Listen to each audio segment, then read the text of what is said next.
Elio mengepalkan tangannya. Nana, apa yang terjadi padanya? Salah satu pengawal berlutut dan memeriksa tubuhnya. Tidak ada luka luar, Tuan. Sepertinya ini bukan akibat kekerasan fisik. Bastian mengamati sekitar. Apakah ada yang melihat sesuatu? Seorang staf hotel melangkah maju dengan wajah pucat. Saya melihat seseorang menjatuhkannya dari dalam mobil hitam sebelum melaju pergi, Tuan. Luna merasa hawa dingin menjalari tubuhnya. Mobil hitam. Diego menyipitkan mata. Itu bisa siapa saja. Maya, yang sejak tadi diam, tiba-tiba berbicara dengan suara pelan. Tidak. Ini pasti peringatan. Semua orang menoleh ke arahnya. Maya menatap Luna dan Bastian dengan serius. Hari ini adalah hari penting untuk kalian. Pernikahan dan ulang tahun anak-anak kalian. Tapi seseorang memilih hari ini untuk membuang mayat di depan hotel kalian. Ini bukan kebetulan. Ini sebuah pesan. Luna menggigit bibirnya. Pesan dari siapa? Maya menghela napas. Siapa lagi kalau bukan dari orang-orang yang mengincar kalian? Elio menatap mayat Rina dengan ekspresi muram. Tapi kenapa dia? Nana hanyalah seorang pembantu di keluarga kami. Bastian memejamkan mata sejenak sebelum berbicara dengan suara dingin. Karena mereka ingin menunjukkan bahwa mereka bisa menyerang siapa saja di sekitar kita. Luna merasa mual. Ini berarti keluarga kita dalam bahaya. Bruno berdecak.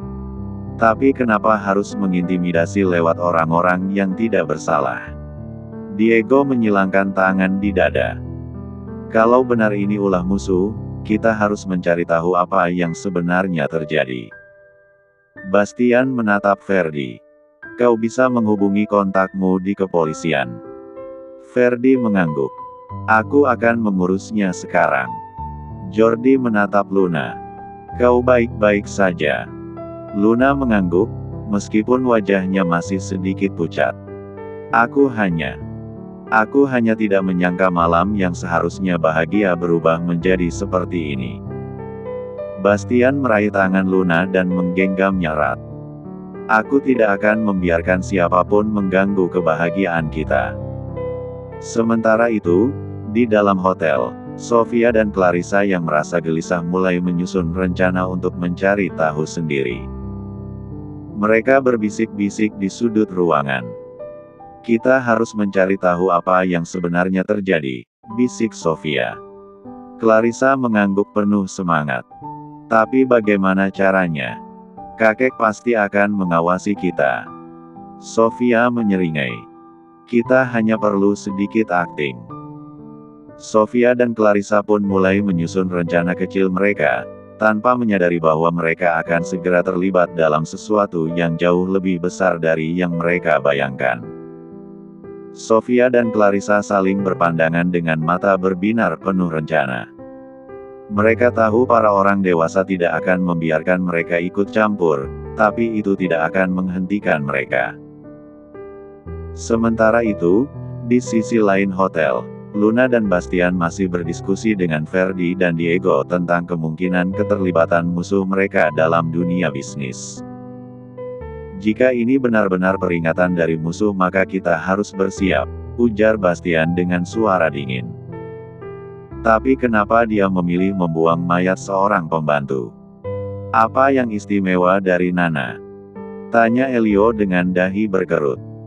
Luna tiba-tiba teringat sesuatu. Tunggu. Ayah, bukankah Nana sudah bekerja lama di rumah keluarga kita? Elio mengangguk.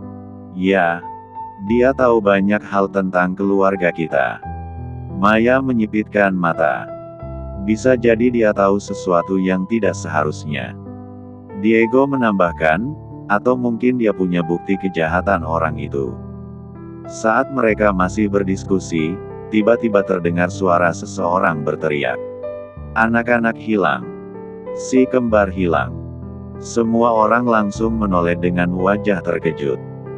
Justin muncul dengan napas memburu. Sofia dan Clarissa. Mereka kabur. Luna merasakan jantungnya hampir berhenti. Apa? Kemana mereka pergi, Ayah? Justin menggeleng dengan wajah cemas. Aku tidak tahu. Mereka menipu pengawal dan menghilang di dalam hotel. Maafkan aku karena lalai menjaga mereka. Bastian langsung memerintahkan semua orang, cari mereka sekarang juga. Sementara itu, di luar hotel, Sofia yang sedang bersembunyi tiba-tiba melihat sesuatu yang aneh. Clarissa, lihat ini. Bisiknya sambil menunjuk ke arah tangan Nana yang sedikit tersembunyi di bawah tubuhnya. Clarissa mendekat dan melihat ada secarik kertas kecil yang tergenggam di tangannya. Dengan hati-hati, Sofia menarik kertas itu dan membukanya. Mata mereka membesar saat membaca tulisan di dalamnya. Kebenaran ada di dalam perhiasan yang selalu kau kenakan. Sofia dan Clarissa saling berpandangan. Apa maksudnya? Bisik Clarissa. Sofia menatap mayat Nana dengan mata penuh teka-teki. Aku tidak tahu. Tapi ini pasti sangat penting. Kita harus beritahu ibu dan ayah. Tanpa mereka sadari, seseorang di kejauhan sedang mengawasi mereka dengan senyum misterius. Sofia dan Clarissa merasa jantung mereka berdegup lebih kencang. Mereka harus kembali sebelum seseorang menyadari keberadaan mereka. Namun, saat mereka hendak berbalik, suara berat tiba-tiba terdengar dari belakang mereka. Kalian tidak seharusnya ada di sini. Sofia dan Clarissa langsung menoleh. Seorang pria bertubuh kekar berdiri di bawah cahaya redup, mengenakan jaket hitam dan topi yang menutupi sebagian wajahnya. Senyumnya samar, tetapi matanya berkilat tajam. Clarissa mencengkram lengan Sofia. Siapa kau? Suaranya bergetar. Clarissa mencengkram lengan Sofia. Siapa kau? Suaranya bergetar. Pria itu berjalan mendekat, langkahnya perlahan namun penuh ancaman. Aku penasaran, bagaimana mungkin dua anak kecil bisa menemukan sesuatu yang bahkan orang dewasa pun tidak menyadarinya. Sofia dengan cepat menyembunyikan kertas yang mereka temukan di belakang punggungnya. Kami tidak tahu apa yang kau bicarakan, Paman. Pria itu terkekeh. Benarkah? Kalau begitu, kenapa kalian terlihat sangat ketakutan begini? Sofia dan Clarissa saling berpandangan. Mereka harus melarikan diri sebelum pria ini melakukan sesuatu yang buruk. Tiba-tiba, terdengar suara langkah kaki mendekat dengan cepat. Sofia, Clarissa, sayang, kalian di mana? Suara Luna yang penuh kepanikan menggema di udara. Bastian dan beberapa pengawal muncul dari arah lain, mata mereka langsung tertuju pada pria misterius itu. Pria itu mundur selangkah, seolah menimbang-nimbang situasi. Tatapannya bertemu dengan mata Bastian sebelum akhirnya dia tersenyum tipis. Sepertinya aku datang di saat yang salah, gumamnya, lalu berbalik dan berjalan santai menjauh dari keramaian. Berhenti di tempat. Teriak salah satu pengawal, namun pria itu sudah lebih dulu menghilang di balik bayangan sebelum mereka bisa mendekat. Luna langsung menarik Sofia dan Clarissa ke dalam pelukannya. Kalian baik-baik saja. Sofia mengangguk pelan, meskipun tubuhnya masih gemetar. Kami hanya ingin tahu, apa yang sebenarnya terjadi. Bastian mengusap wajahnya dengan frustrasi. Kalian tidak boleh bertindak sendiri seperti ini lagi. Ini terlalu berbahaya untuk kalian. Clarissa menggigit bibirnya. Tapi kami menemukan sesuatu, Ayah. Luna menatap mereka dengan khawatir. Apa maksud kalian, sayang? Sofia dengan hati-hati mengeluarkan kertas kecil yang mereka ambil dari tangan Nana. Luna dan Bastian membaca tulisan di dalamnya. Kebenaran ada di dalam perhiasan yang selalu kau kenakan. Luna mengernyit. Perhiasan. Bastian menyipitkan mata. Ini bisa berarti banyak hal. Diego dan Maya yang baru tiba ikut melihat kertas itu. Diego berpikir sejenak. Apakah perhiasan yang dimaksud adalah perhiasan, Luna? Elio yang sejak tadi diam tiba-tiba menegang. Tangannya mengepal, wajahnya tampak terpukul. Luna menyadari perubahan ekspresi ayahnya. Ayah, apa kau tahu sesuatu? Elio menghela napas panjang sebelum akhirnya mengangkat wajahnya. Nana, dia adalah pelayan kepercayaan ibumu. Mereka telah bersama bahkan sebelum aku menikah dengan Aurora. Lalu, potong Bastian dengan suara serius. Elio menatap mereka dengan mata yang penuh kesedihan. Aku menikah dengan Aurora tanpa restu dari orang tuanya. Dan kami menikah tanpa rasa cinta. Cinta itu tumbuh setelah kami menikah. Semua orang terdiam. Luna merasakan dadanya sesak.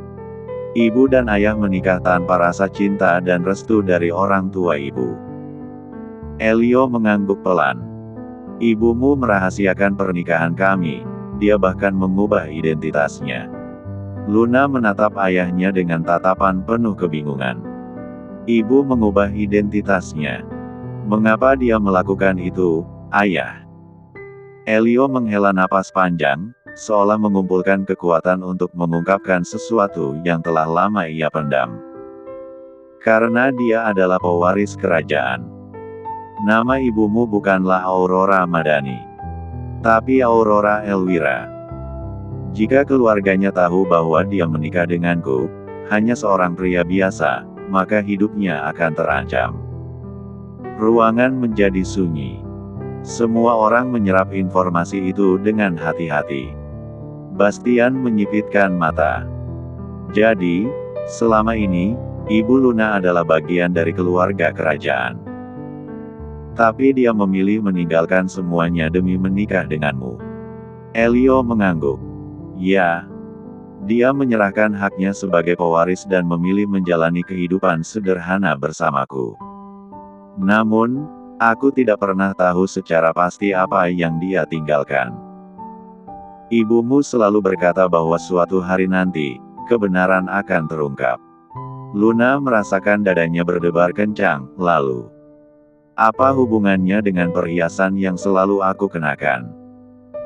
Maya yang sejak tadi mendengarkan dengan seksama tiba-tiba berkata, Luna, apakah ada perhiasan yang diwariskan ibumu padamu? Mungkin sesuatu yang selalu kau pakai sejak kecil. Luna terdiam sejenak, lalu tangannya secara refleks menyentuh liontin kecil berbentuk bunga yang tergantung di lehernya.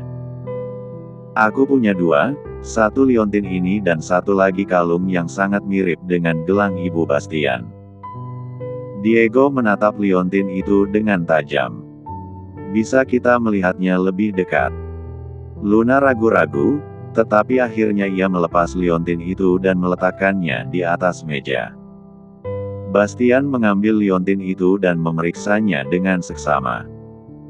Dari luar, itu terlihat seperti perhiasan biasa, tapi ketika ia menggoyangkannya sedikit, terdengar bunyi gemeretak halus dari dalamnya. Ayah, Bastian berkata serius pada Elio. Apakah kau tahu ada sesuatu di dalam liontin ini? Elio menggeleng. Aku hanya tahu bahwa itu milik Ibu Luna. Dia tidak pernah melepasnya. Bastian mengambil pisau kecil dan dengan hati-hati menyelipkan ujungnya di antara celah liontin.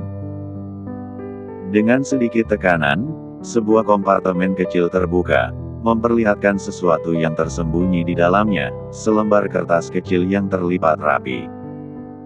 Semua orang menahan napas saat Bastian mengambil kertas itu dan membukanya. Tulisan tangan yang halus namun sedikit pudar terlihat di atasnya. Jika kau menemukan ini, maka waktunya telah tiba. Aku meninggalkan takdirku di tanganmu. Rahasia kerajaan tidak boleh jatuh ke tangan yang salah. Mereka akan mencarimu, tetapi jangan takut. Darah yang mengalir dalam dirimu adalah kunci. Percayalah pada pilihanmu. Luna. Luna merasakan tenggorokannya mengering. Ini, dari ibu. Bastian menatap tulisan itu dengan ekspresi gelap. Siapapun yang mengejar liontin ini pasti tahu bahwa sesuatu yang besar tersembunyi di dalamnya. Diego menambahkan, dan jika mereka tahu Luna masih hidup, mereka tidak akan berhenti sampai mereka mendapatkan apa yang mereka inginkan. Sofia dan Clarissa saling berpandangan, wajah mereka penuh ketakutan. Apakah itu berarti, ibu kami dalam bahaya? Luna mengepalkan tangannya. Aku tidak akan membiarkan siapapun mengambil apa yang menjadi milik ibu. Jika ini adalah takdirku, aku akan menghadapinya. Bastian menatapnya dengan penuh kebanggaan. Dan aku akan berdiri di sampingmu, apapun yang terjadi. Elio, meskipun tampak khawatir, akhirnya tersenyum kecil. Kau benar-benar anak ibumu. Luna menatap kembali liontin itu, menyadari bahwa hidupnya baru saja berubah. Apa yang terjadi selanjutnya, ia tidak tahu pasti. Ketegangan di ruangan itu masih terasa. Semua orang menyadari bahwa mereka baru saja membuka lembaran baru dari misteri yang mengelilingi keluarga Luna. Maya menatap liontin itu dengan ekspresi berpikir. Kalau ini adalah pesan dari ibumu, Luna, maka pertanyaannya sekarang adalah, siapa yang mengetahui rahasia ini? Dan siapa yang akan mencoba merebutnya? Bastian menatap Ferdi dan Jordi. Kalian bisa menyelidiki lebih lanjut tentang keluarga kerajaan yang ditinggalkan Aurora. Ferdi mengangguk. Aku punya beberapa kontak di negara Britania. Jika ibumu memang berasal dari keluarga kerajaan, pasti ada jejak yang bisa kita telusuri. Jordi menambahkan, tapi jika memang ada orang yang mengincar rahasia ini, kita harus bertindak cepat sebelum mereka mendahului kita. Sementara itu, Elio masih menatap liontin itu dengan tatapan kosong. Aku tak pernah menyangka, selama ini Aurora menyimpan sesuatu yang begitu berharga. Luna menggenggam tangan ayahnya. Aku yakin ibu melakukan ini untuk melindungi kita. Bastian tiba-tiba menoleh ke arah Sofia dan Clarissa. Dan kalian berdua, sudah cukup petualangannya untuk hari ini. Kalian hampir saja masuk dalam bahaya. Sofia dan Clarissa saling berpandangan, lalu menunduk. Maafkan kami, ayah. Gumam mereka bersamaan. Luna menghela napas, berlutut, dan memeluk kedua putrinya. Sayang, kami hanya tidak ingin kehilangan kalian. Kalian berdua adalah harta yang paling berharga bagi kami semua. Clarissa menatap ibunya. Tapi kami hanya ingin membantu ayah dan ibu. Sofia mengangguk. Kami hanya ingin tahu kebenarannya juga, Bu. Bastian tersenyum kecil dan mengacak rambut mereka. Kalau begitu, lain kali, lakukan itu dengan cara yang lebih aman. Dan percayalah pada kami. Jangan mencari tahu dengan cara diam-diam seperti tadi. Sofia dan Clarissa akhirnya mengangguk. Namun, sebelum suasana bisa benar-benar tenang, seorang pengawal masuk dengan wajah cemas. Tuan Bastian, ada seseorang yang ingin bertemu dengan Anda. Katanya ini tentang rahasia keluarga. Semua orang langsung terdiam. Bastian menatap Luna sebelum kembali menoleh ke pengawal itu. Siapa dia? Pengawal itu menelan ludah. Dia bilang namanya, Lord Asterion. Elio tiba-tiba berdiri dengan ekspresi terkejut. Asterion? Tidak mungkin. Luna menatap ayahnya dengan bingung. Ayah, siapa dia? Elio menghela napas berat. Lord Asterion adalah salah satu penasihat kepercayaan keluarga kerajaan tempat ibumu berasal. Maya menyipitkan mata. Jika dia datang ke sini, itu berarti kerajaan sudah mengetahui keberadaanmu, Luna. Semua orang bertukar pandang. Pertemuan ini bisa mengubah segalanya. Bastian melirik Luna sebelum memberi perintah pada pengawalnya. Bawa dia masuk, tapi pastikan keamanan di sini tetap ketat. Pengawal itu mengangguk dan segera keluar. Beberapa saat kemudian, seorang pria tua dengan jubah panjang berwarna hitam memasuki ruangan. Posturnya tegap meskipun usianya sudah lanjut. Matanya tajam, penuh wibawa, dan setiap langkahnya menunjukkan bahwa dia bukan orang biasa. Elio berdiri dengan ekspresi tegang. Lord Asterion. Sudah lama sekali ya. Lord Asterion mengangguk singkat. Elio. Kau masih hidup ternyata. Elio mengepalkan tangannya, tetapi menahan emosinya. Kenapa kau ada di sini? Lord Asterion tidak menjawab, matanya justru beralih pada Luna. Dia menatapnya lekat-lekat seolah sedang menilai sesuatu. Kau benar-benar mirip dengan ibumu, Aurora. Luna mengencangkan genggamannya pada tangan Bastian. Anda mengenal ibu saya.